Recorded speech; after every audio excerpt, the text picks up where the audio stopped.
both in the heavenly realm and on the earth. All that is seen and unseen, he is the divine portrait, the true likeness of the invisible God. He rides across the heavens to help you, across the skies in majestic splendor. For he is the one all of humanity comes before, with amazing wonders and with awe-inspiring displays of power. Everyone, everywhere, looks to him, for he is the confidence of all the earth.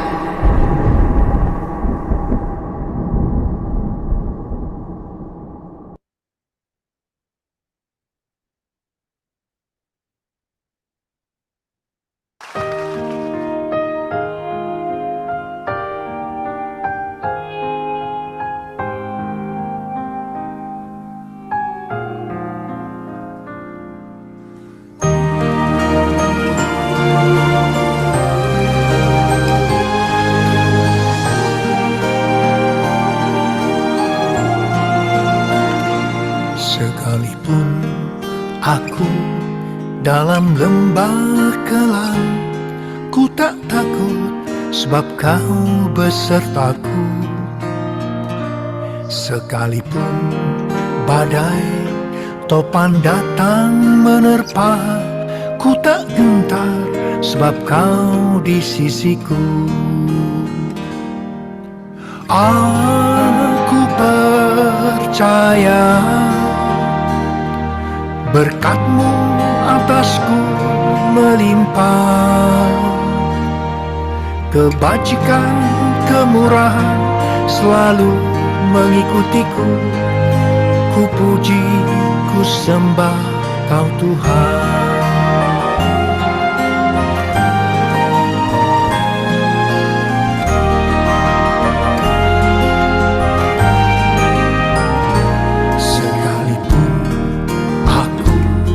Dalam lembah kelam, ku tak takut sebab Kau besertaku. Sekalipun badai topan datang menerpa, ku tak gentar sebab Kau di sisiku. Aku percaya berkat-Mu atasku melimpah, kebajikan, kemurahan selalu mengikutiku. Ku puji, ku sembah Kau Tuhan. Aku percaya berkat-Mu atasku melimpah, kebajikan, kemurahan selalu mengikutiku. Ku puji, ku sembah Kau Tuhan.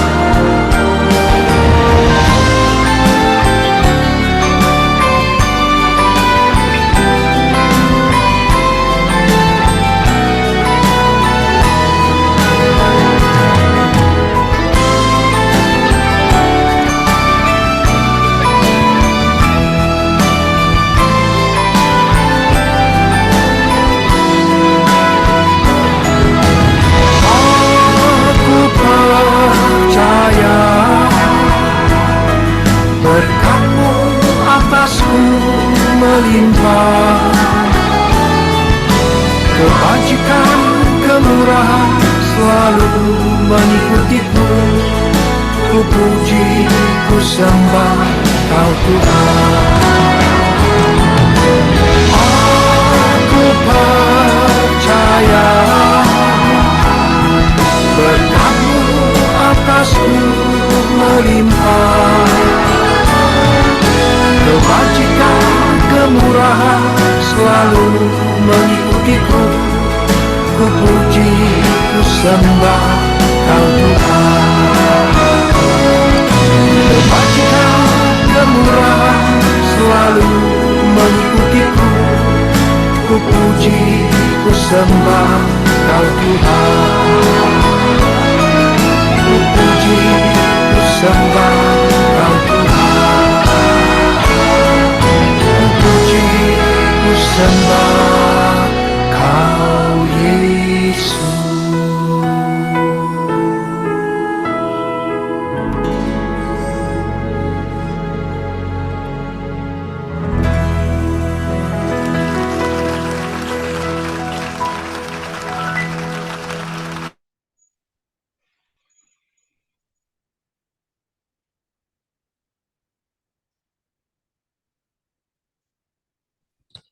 Bapak Ibu Saudara, pada pagi hari ini kita akan dilayani kebenaran firman Tuhan oleh Bapak Pendeta Isang Hari Ciputra. Sebagai awal untuk perkenalan dengan Pak Pendeta Isang, beliau adalah seorang pengusaha dan gembala GBI Cabang Khusus 10 yang dibentuk oleh Pak Niko. GBI Cabang Khusus 10 ini membawahi GBI Cilincing Plaza, GBI Jakarta Garden City, GBI Harapan Indah, GBI Tanjung Priuk, GBI Koja, dan GBI Hong Kong. Ya, kita bersyukur bahwa ada anak-anak Tuhan yang mengasihi Tuhan di dalam pekerjaannya sebagai sekuler, tetapi tidak lupa untuk terus melayani Tuhan. Bersyukur pada pagi hari ini kita mendapatkan kebenaran firman Tuhan oleh Pak Isang. Waktu dan tempat dipersilakan, Pak. Ya, shalom semuanya. Shalom. Terima kasih. Bisa ini Bu, PowerPoint-nya saya sudah kirim, bisa ditampilin. PowerPoint ada Bu Lydia? Ya, saya sudah kirim ke Ibu Lydia ya. Iya, biasanya ada di Ibu Lydia, Pak. Oke. Karena ya sudah dipersiapkan. Nah, ya hari ini saya mau berbicara tentang penundaan. Ya, saya percaya saudara, semua kita pasti pernah mengalami penundaan. Tapi seringkali kita nggak sadar kenapa penundaan itu terjadi. Bahkan seringkali ketika penundaan itu terjadi, kita menyalahkan Tuhan, kita menyalahkan keadaan, kita menyalahkan apa saja. Bahkan lebih parahnya lagi kita kecewa dan tawar hati, bahkan kepahitan. Nah hari ini biar kita belajar dari hal yang paling sederhana. Kenapa kita mengalami penundaan di dalam hidup kita? Yang pertama ya adalah hubungan. Di sini ada 2 ayat yang tercatat di Alkitab, hubungan dengan orang tua. Yang kedua, bisa dinaikin PowerPoint-nya. Yang kedua, hubungan dengan anak. Ya, saya nggak baca ayatnya karena saya percaya semuanya sudah tahu ayat ini. Dan saya percaya saudara, hubungan itu bukan hanya anak dan orang tua, tapi juga hubungan dengan pasangan kita, dengan keluarga kita, dengan sahabat kita, bahkan dengan siapa saja. Jadi saudara, ketika hubungan itu tidak baik, maka kita semua pasti akan mengalami penundaan di dalam hidup kita. Saya kasih contoh. Nah, kita naikkan ke atas. Terus, satu lagi. Nah, ini. Kita belajar bahwa di dalam ayat ini, di Kejadian 11 ayat 31 sampai 32, kita perhatikan. Dikatakan begini, lalu Terah membawa Abram anaknya, cucunya, Lot yaitu anak Haran dan Sarai menantunya, istri Abram, anaknya. Ia berangkat bersama-sama dengan mereka dari Ur Kasdim untuk pergi ke tanah Kanaan dan menetap Lalu sampailah mereka ke Haran dan menetap di sana. Umur Tera ada 205 tahun lalu. Lalu ia mati di Haran. Nah, saudara, saya percaya setiap orang percaya yang sudah menerima Yesus Kristus sebagai Tuhan dan Juru Selamat pribadi di dalam hidupnya, itu Tuhan mempunyai satu rencana untuk menempatkan kita di dalam satu tempat yang namanya tanah Kanaan. Ada apa di tanah Kanaan? Saya percaya semua kita sudah tahu, tanah Kanaan itu ada susu dan madu. Kalau kita mendengar pepatah dari Indonesia, itu cukup keren. Dikatakan 4 sehat, 5 sempurna. Pakai apa kita bisa mengalami kesempurnaan? Yaitu pakai susu. Jadi saudara, susu itu berbicara tentang suasana, suatu keadaan yang diberikan oleh Tuhan begitu sempurnanya buat kita semua. Yang kedua, madu, saudara. Saya percaya semua kita tahu kalau yang namanya madu itu manis, enak. Dan jarang orang menolak madu, saudara. Di dalam sebuah pernikahan, yang baru menikah itu dikatakan maka orang-orang yang baru menikah itu akan memasuki masa-masa bulan madu. Saudara, kita tahu bahwa bulan madu itu berbicara tentang sesuatu yang indah, nikmat, sesuatu yang luar biasa. Nah, itulah rencana Tuhan buat kita semua. Jadi Tuhan menjanjikan kepada kita masuk ke suasana tanah Kanaan yang penuh susu dan madu. Namun apa yang terjadi, saudara? Ketika kita mendengar bagaimana Terah yang dituntun Tuhan untuk membawa keluarganya itu ke tanah Kanaan, lalu apa yang terjadi ketika mereka sampai ke Haran? Maka Terah stop. Nah, saudara, ternyata Terah itu berarti bahasa Ibrani-nya itu penundaan, saudara. Ya, jadi penundaan itu terjadi dalam banyak hal.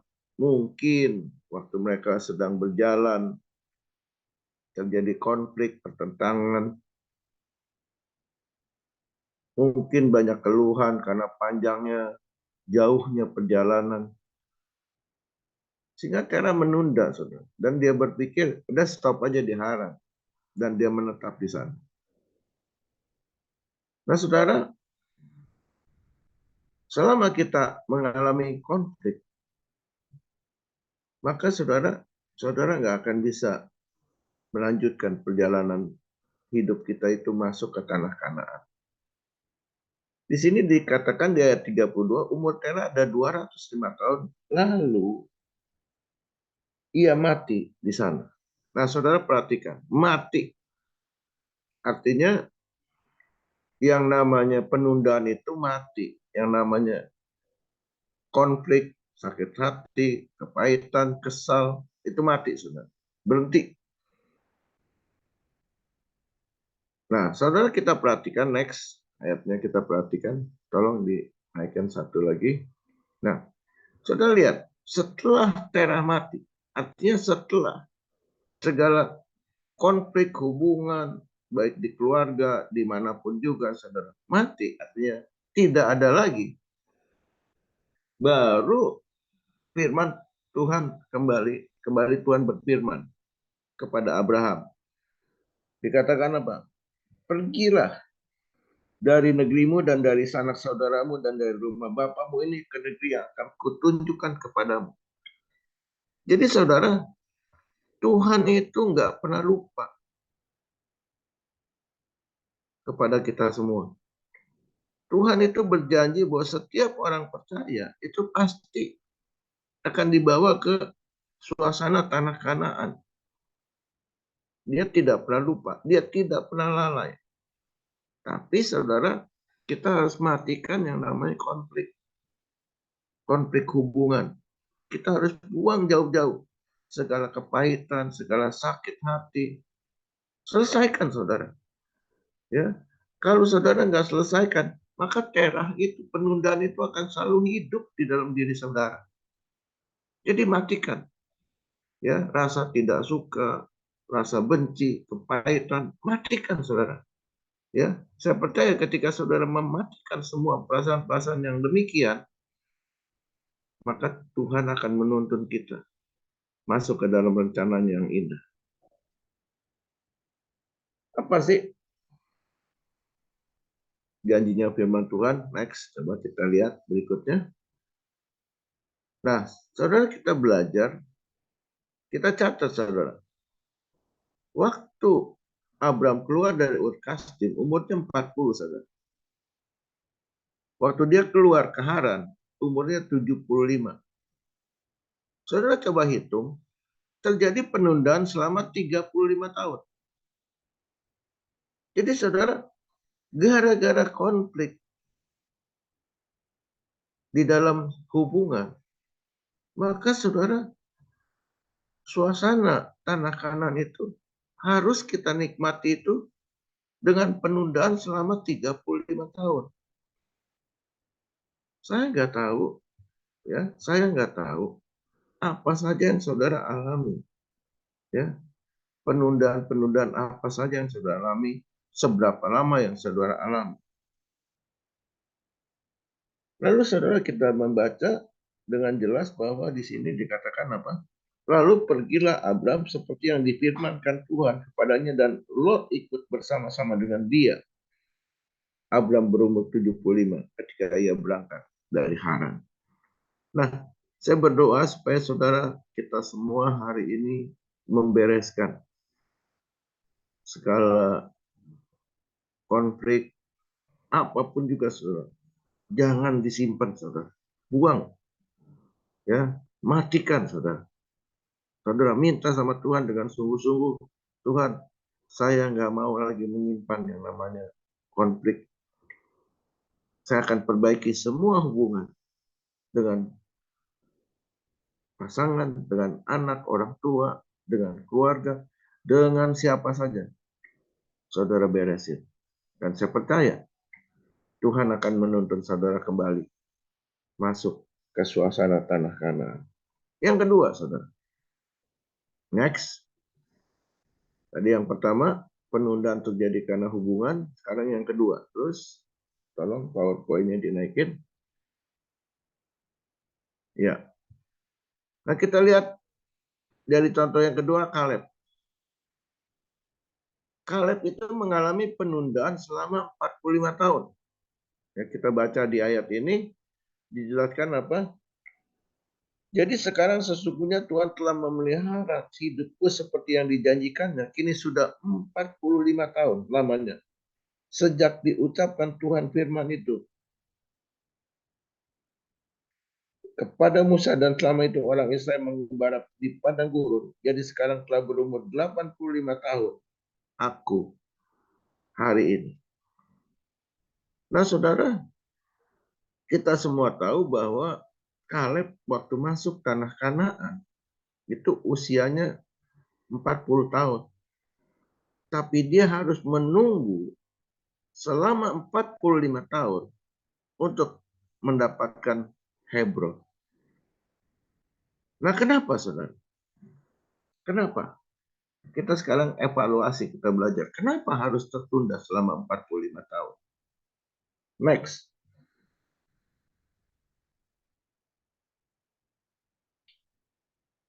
Nah, saudara perhatikan, pada waktu itu Musa bersumpah. Katanya, sesungguhnya tanah yang diinjak oleh kakimu itu akan menjadi milik pusakamu dan anak-anakmu sampai selama-lamanya. Sebab engkau tetap mengikuti Tuhan Allah dengan sepenuh hati. Naikin lagi PowerPoint-nya. Nah, kenapa Kaleb itu bisa mengalami penundaan? Yang pertama, Kaleb itu takut menghadapi orang enak.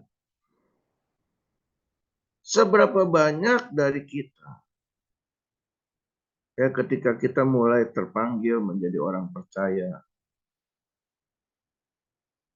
kita tuh takut, saudara. Takut untuk memenuhi panggilan Tuhan. Kita takut berkorban. Saudara,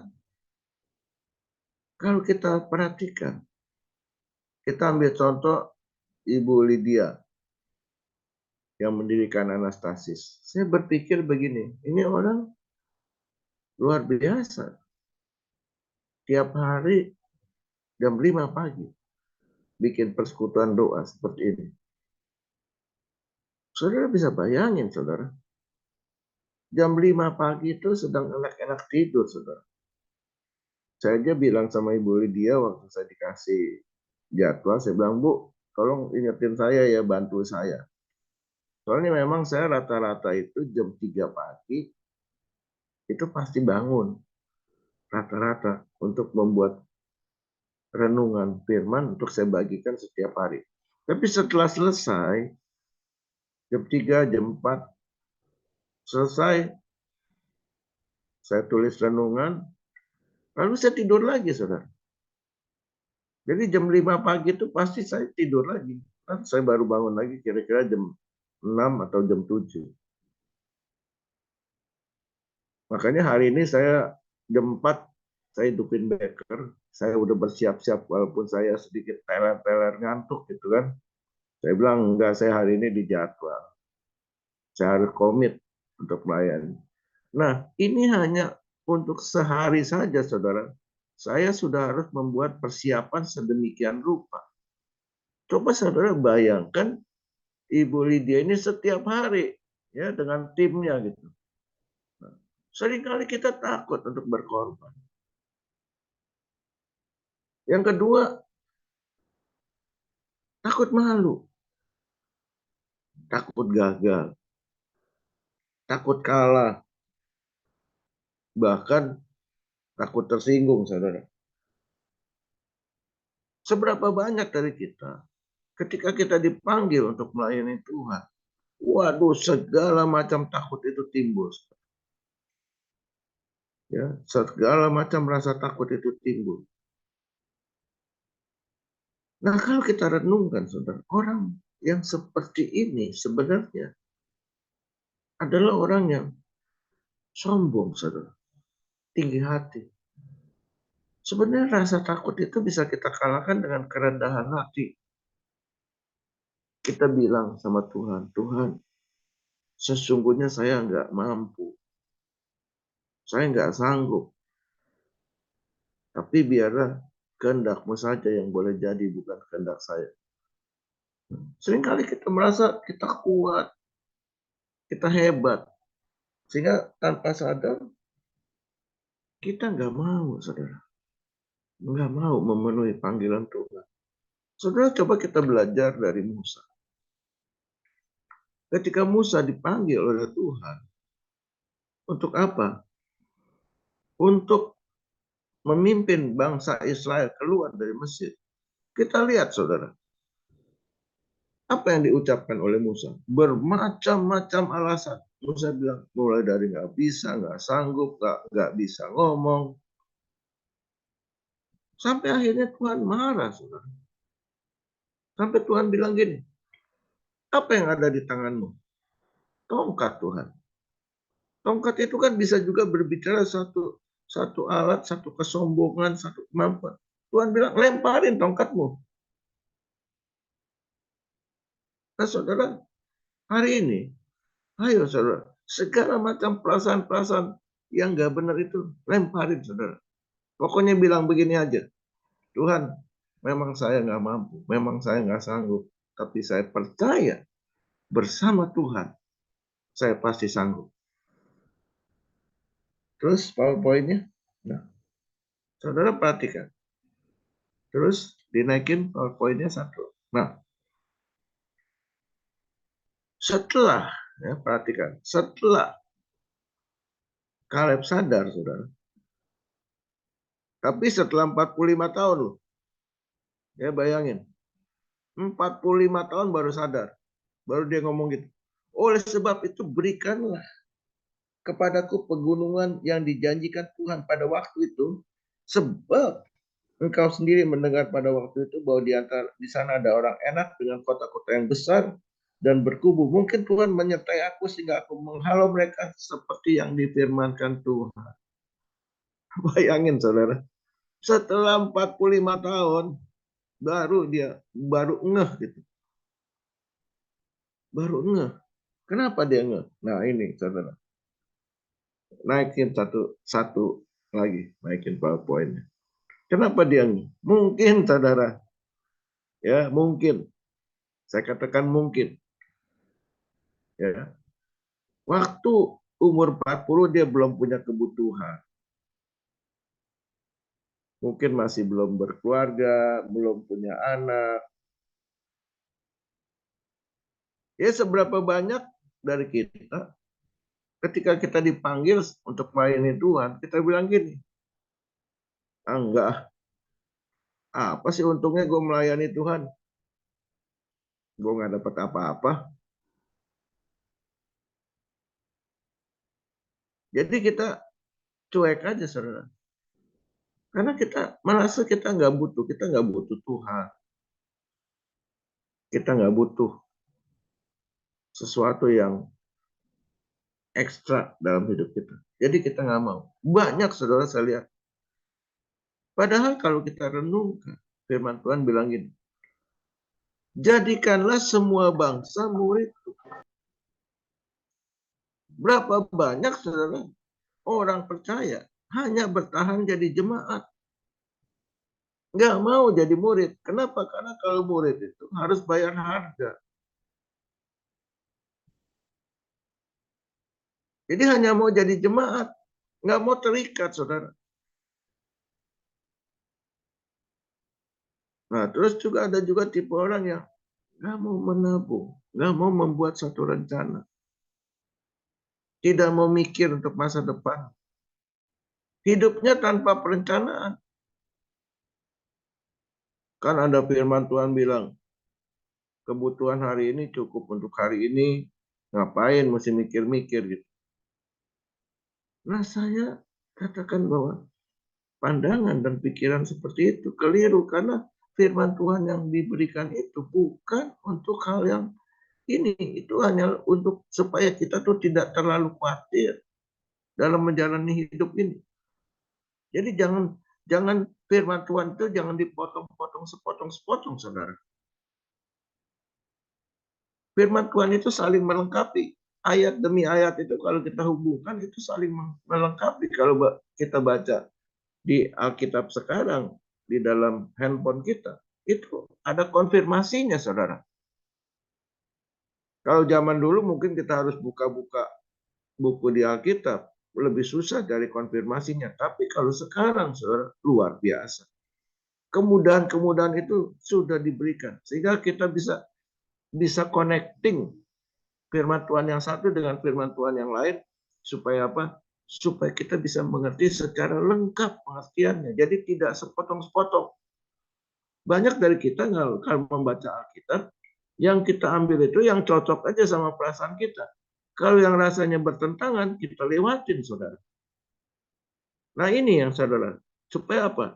Supaya kita ini belajar secara benar di dalam kebenaran firman Tuhan. Ayat penutup. Naikin. Nah, saudara, kita belajar di sini. Di sini dikatakan, sebab siapakah di antara kamu yang kalau mau mendirikan sebuah menara, tidak duduk dahulu membuat anggaran biayanya, kalau cukup uangnya untuk menyelesaikan pekerjaan itu. Saudara, apa yang dimaksud dengan menara? Menara itu adalah kehidupan kita. Jadi membangun menara kehidupan kita itu harus direncanakan, saudara. Jangan saudara salah kaprah, lalu saudara bilang, Kan firman Tuhan bilang, ngapain pusing-pusing? Kesulitan hari ini cukup untuk hari ini. Memang ada ayat itu. Tapi bukan itu yang dimaksud. Setiap kita, Tuhan merencanakan sesuatu yang baik dan indah. Masa depan yang penuh dengan harapan. Jadi, saudara, kita harus merenungkan untuk membangun sebuah menara kehidupan sampai nanti kita mati di surga. Kita naik ke surga. Nah ini.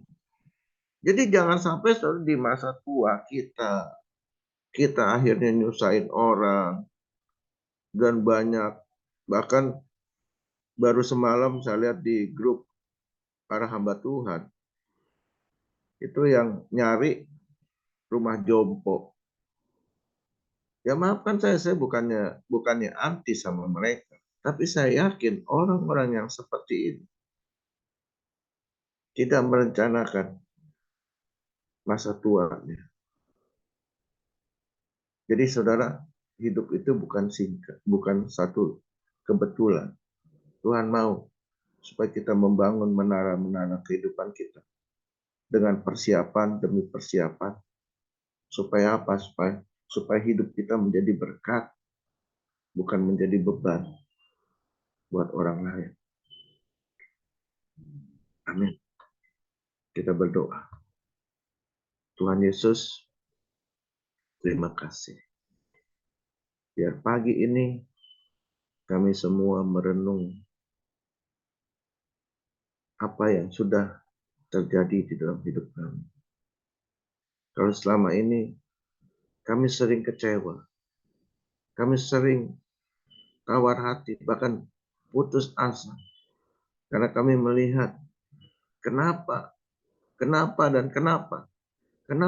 kami tidak pernah mengalami sesuatu yang luar biasa, suasana tanah Kanaan di dalam hidup kami. Ternyata hari ini kami tahu bahwa semua itu terjadi disebabkan oleh sebuah penundaan.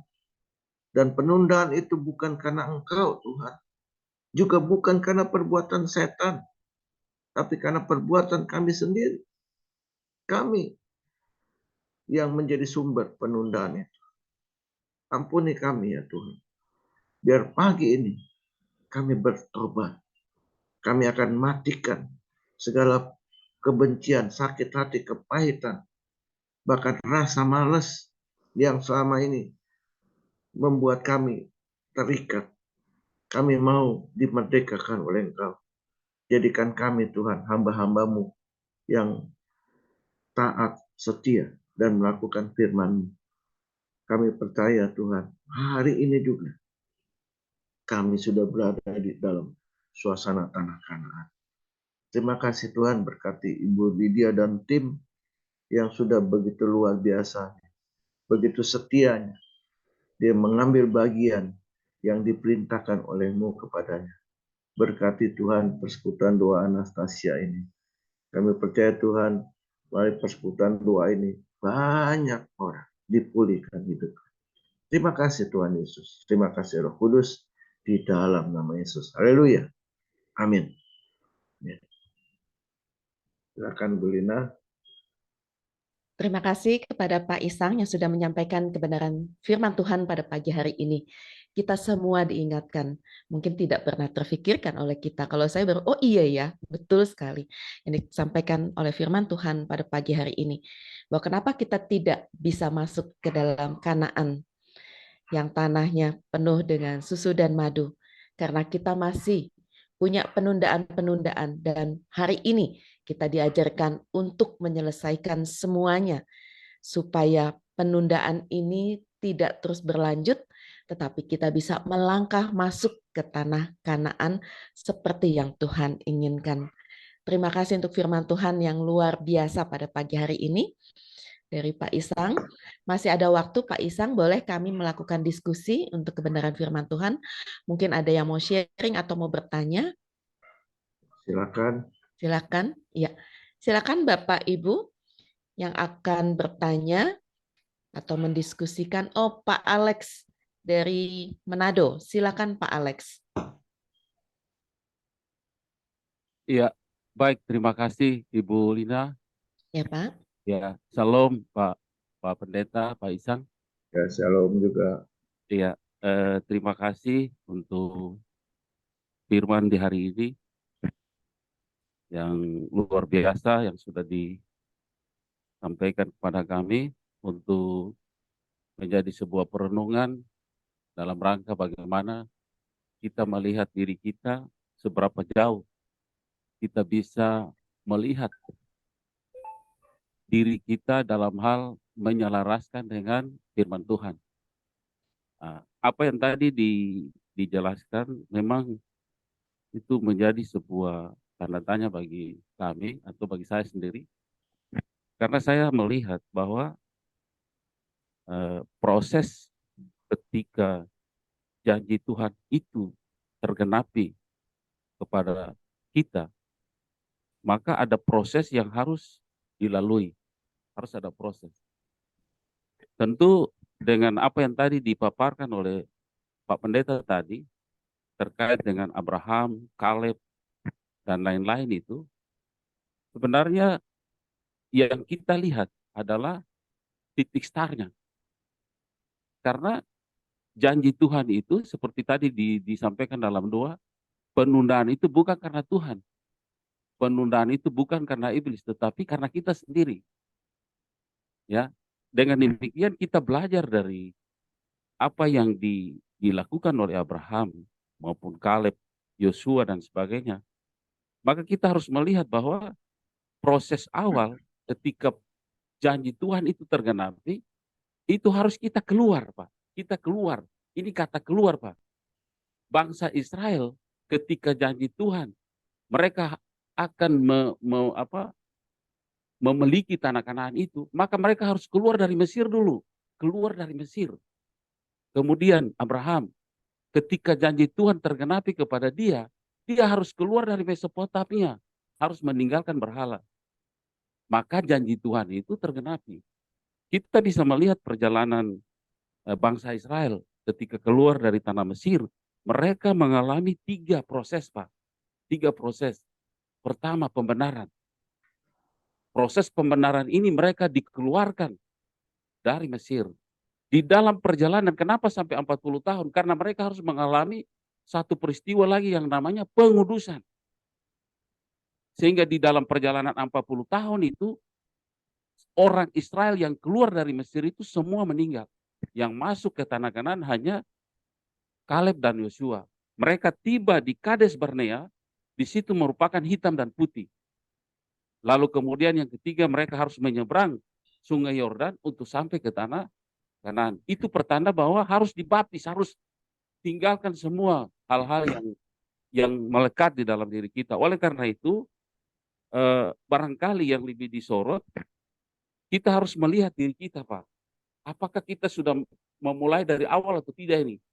Kita sudah keluar enggak? Karena janji Tuhan itu tergenapi apabila kita sudah keluar dari sistem berhala ini. Seperti bangsa Israel dan Abraham sendiri. Kita bisa melihat, Pak, dari kisah-kisah yang tertera di Perjanjian Lama. Karena Perjanjian Lama itu semua merupakan bayangan yang menjadi substansi di zaman kita ini. 3 perjanjian antara Allah dengan manusia, yaitu antara Adam, Nuh dengan Abraham.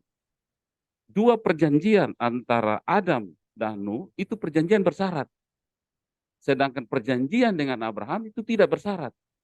Karena Tuhan bilang, aku akan membuat turunanmu seperti bintang dan pasir. Itu perjanjian tidak bersyarat. Tapi kalau perjanjian dengan Abraham dan Nuh itu ada syarat. Kalau kau begini, aku begini. Gitu.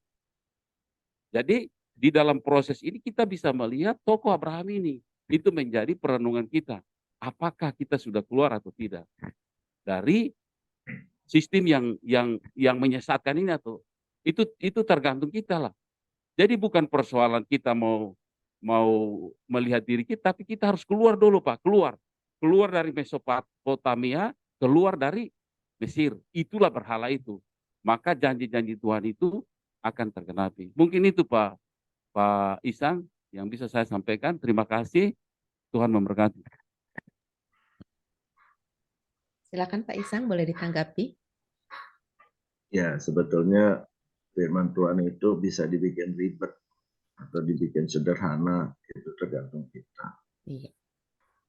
Kalau saya sih prinsipnya sederhana aja, simple, nggak terlalu ribet gitu. Setiap orang Kristen, setiap orang percaya, sebenarnya sudah keluar dari Mesir. Ya, memang lambangnya adalah baptisan. Makanya saya katakan bahwa ada orang yang menjadi Kristen tapi nggak mau dibaptis. Itu banyak hal.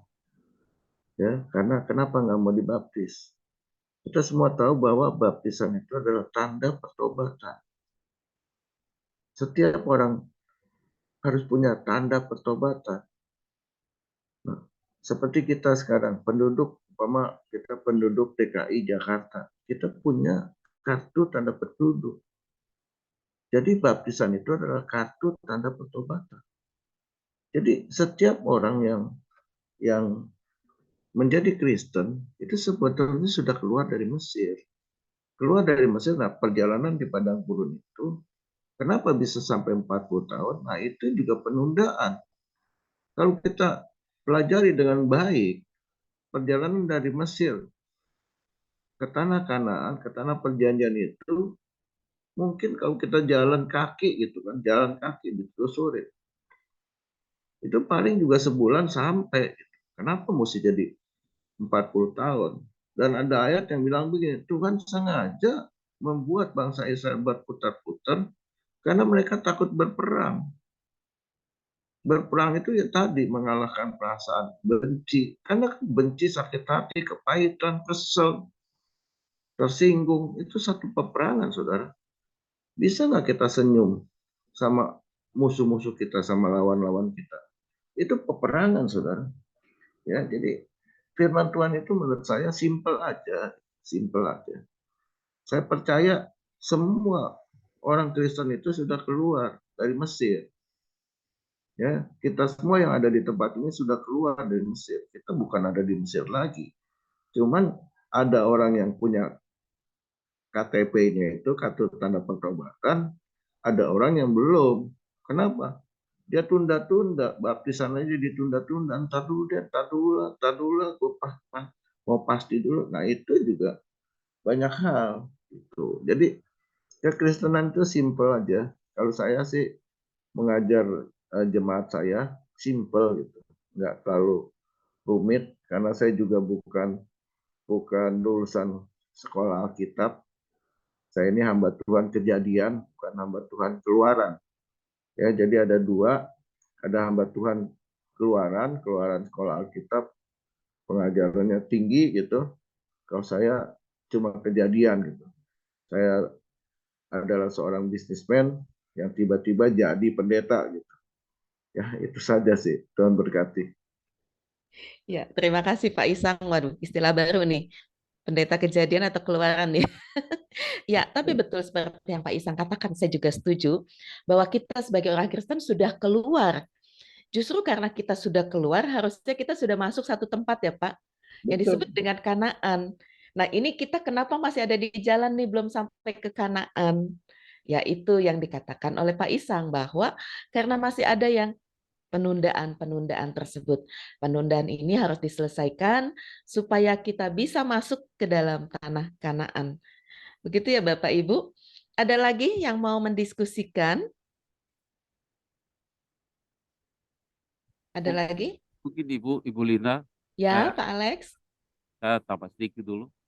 Ya. Artinya, menurut Pak Pendeta, mohon maaf Pak Pendeta, kita berbeda pendapat sedikit. Ini supaya suasana ini bisa hidup sedikit.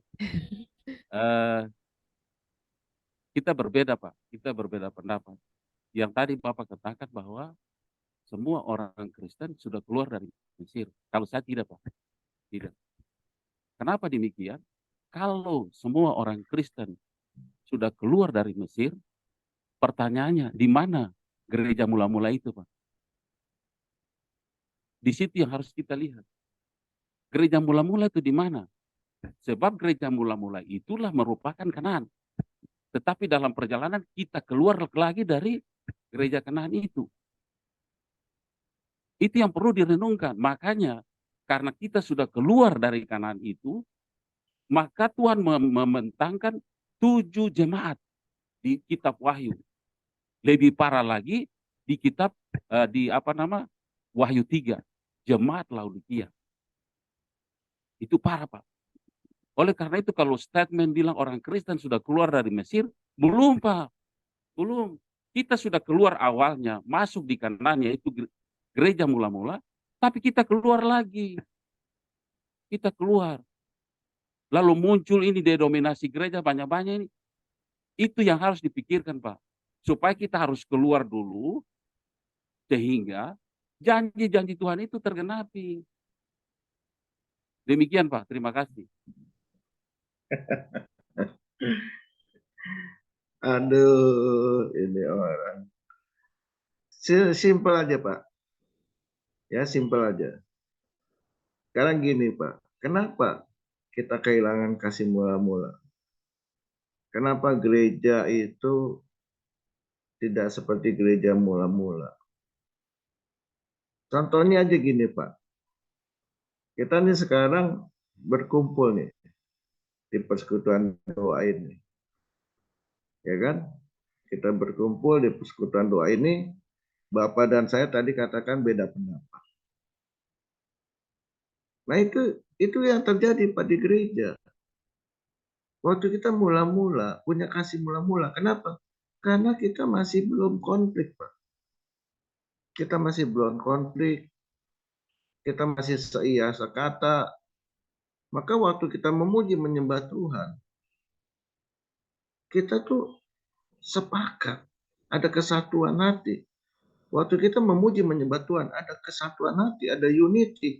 Hadirat Tuhan itu turun, Pak. Waktu hadirat Tuhan itu turun, maka terjadi mujizat.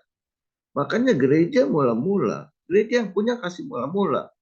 Sekarang kita lihat aja, gereja yang baru buka karena berkumpulnya hamba-hamba Tuhan yang mungkin gak puas sama denominasinya. Mereka bentuk gereja baru. Itu baru kumpul. Tapi setelah sekian lama kumpul, mulai terjadi lagi konflik. Nah, itu beda dengan keluar dari Mesir. Gereja itu kehilangan kasih mula-mula karena konflik. Makanya Tuhan bilang, betapa dalamnya kamu jatuh. Kenapa? Karena kita kehilangan kasih mula-mula karena kesel. Saya sih nggak ambil pusing. Orang mau bilang kita beda pendapat, ya puji Tuhan. Memang kita beda kok. Ya, nggak ada yang sama. Kalau kita lihat aja sidik jari kita ini, betapa luar biasanya dari 8 miliar manusia nggak ada yang sama. Itu luar biasa Tuhan.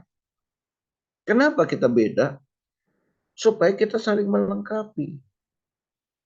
Jadi berbeda itu bukan berarti kita jadi musuh. Tuhan itu pengen kita berbeda supaya kita saling melengkapi. Itu saja sih Pak. Ya, saya yakin ya terserah gitu.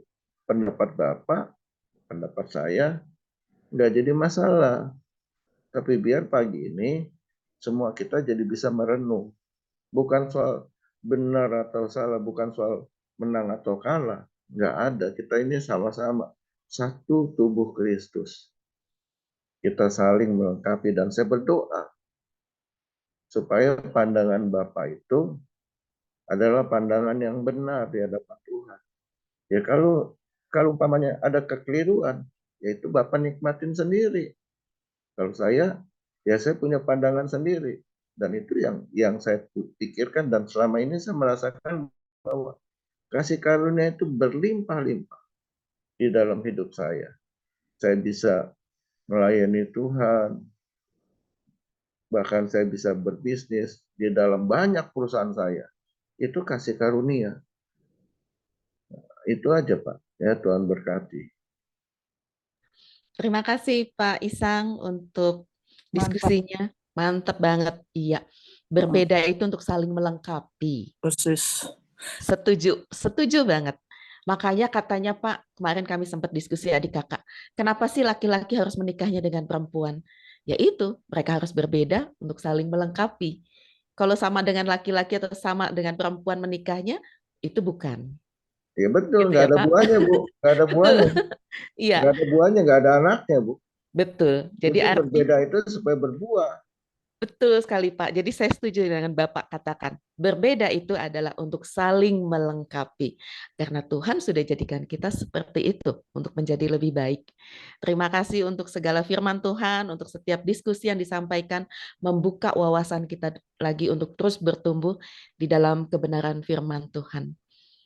Ada lagi satu orang, kalau tidak kita masuk dalam doa. Ada lagi Bu Yudi? Bu Yudi Bu Yudi? penasaran mau nanya tuh. Nah, Bu Yudi? Enggak, boleh Oh, juga itu tadi sangat menarik yang hamba Kejadian dan Keluaran itu Pak. iya. Menarik saya. Bagaimana Bapak bisa gitu ya menjadi dari Kejadian Pak, menjadi hamba Allah yang dari Kejadian. Serius, I'm very proud of you. Betul. Proud Istilah of you baru. Pak. Ya, gini, setiap orang itu kan dipanggil untuk melayani Tuhan.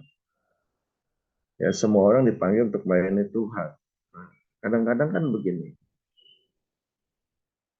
Ada orang yang memang punya panggilan khusus, dia bisa sekolah Alkitab. Tapi ada juga orang yang nggak ada waktunya. Seperti saya nggak ada waktu. Ya, saya harus bisnis di sekuler, saya harus urusin perusahaan-perusahaan saya. Bahkan hari ini aja saya selesai ini, saya harus berangkat ke kota Subang. Besok saya harus ke Malingping. Ya, lusa saya harus ke perusahaan saya di Bandung. Jadi saya ini kekurangan waktu untuk masuk ke dalam sebuah pendidikan. Tapi kan begini, yang penting itu kan hati. Waktu kita hati kita mengasihi Tuhan. Tadi saya katakan begini, zaman sekarang itu zaman kemudahan. Kita bisa belajar, ya kita belajar dari Google aja bisa. Ya, sambil belajar sambil berdoa. Nah, itu akhirnya bisa saling melengkapi. Ya puji Tuhan sih, saya enggak maafkan saya kalau saya ini bukannya mau menyombongkan diri, maafkan saya. Saya kalau diundang ngajar, baik di gereja kami di GBI Gatot Subroto, kan ada KOM.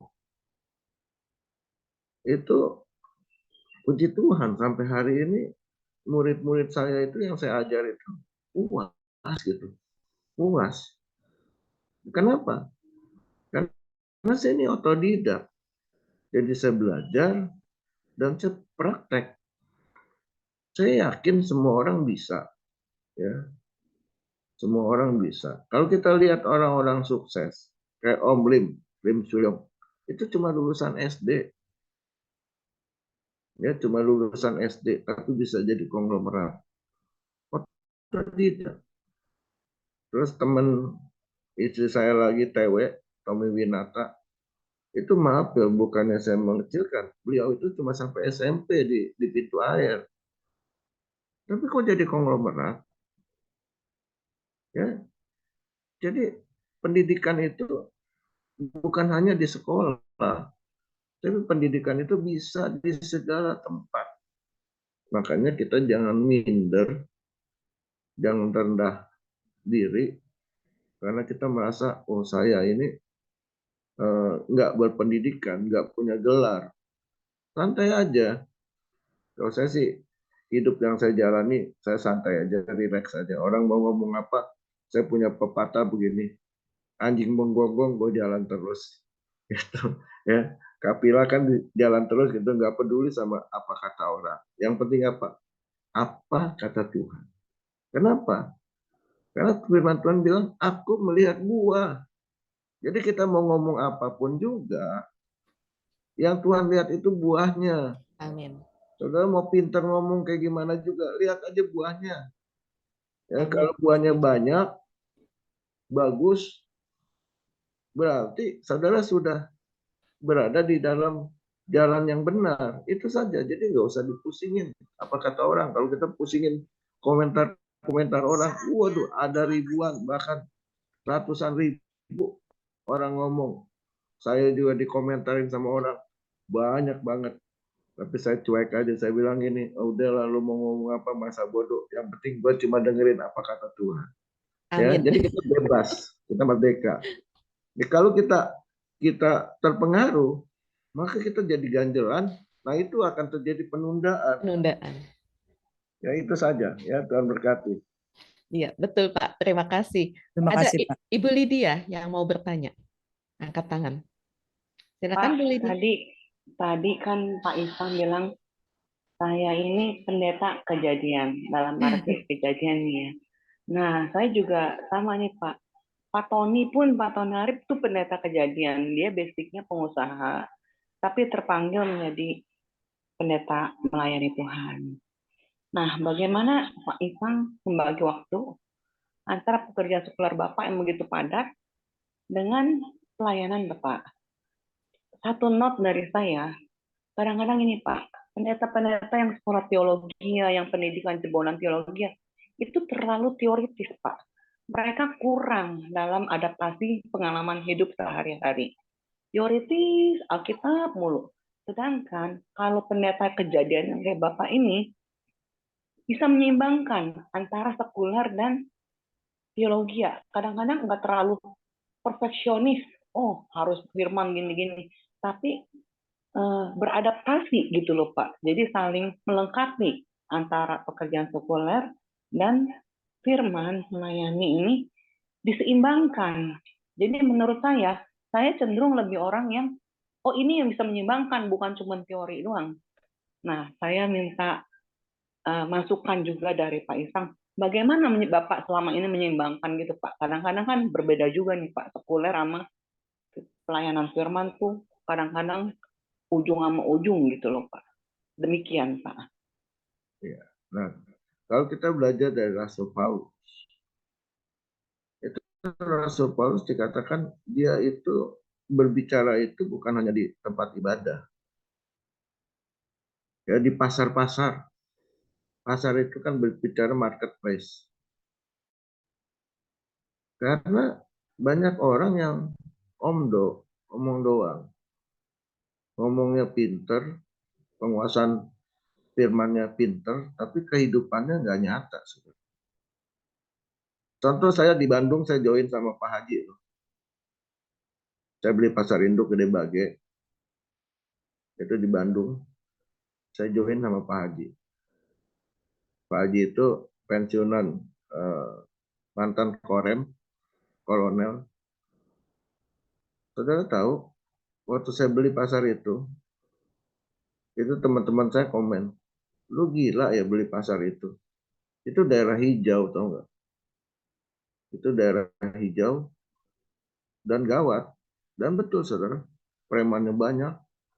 Nah waktu saya datang, itu Pak Haji itu sampai selalu kalau saya keliling pasar itu 10 hektar lebih, itu Pak Haji itu selalu suruh satpam ngawal saya.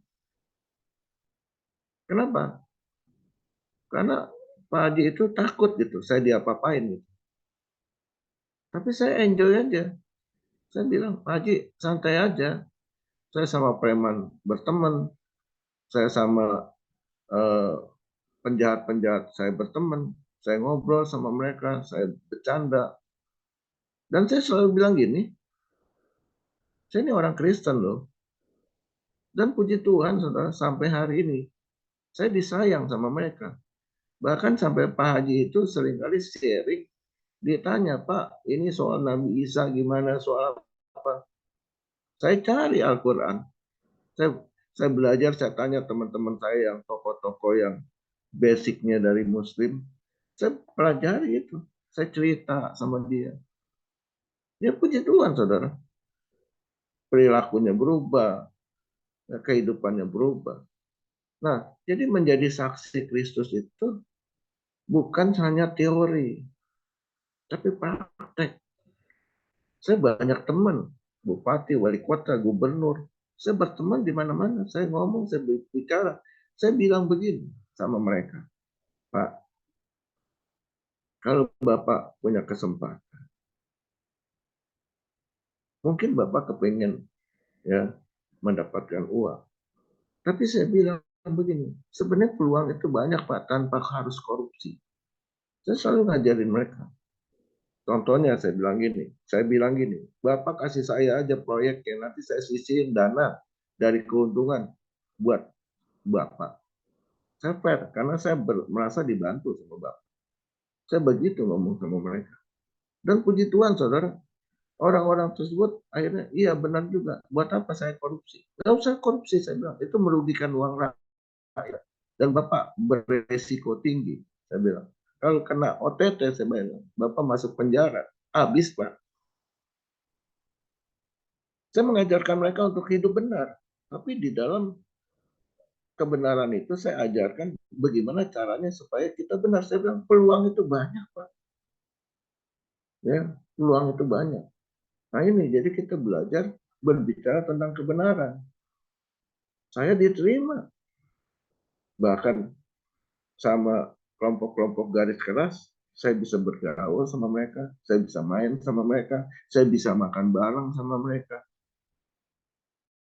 Itu. Jadi, simpel aja pokoknya. Menjadi saksi Kristus, apa yang kita saksikan?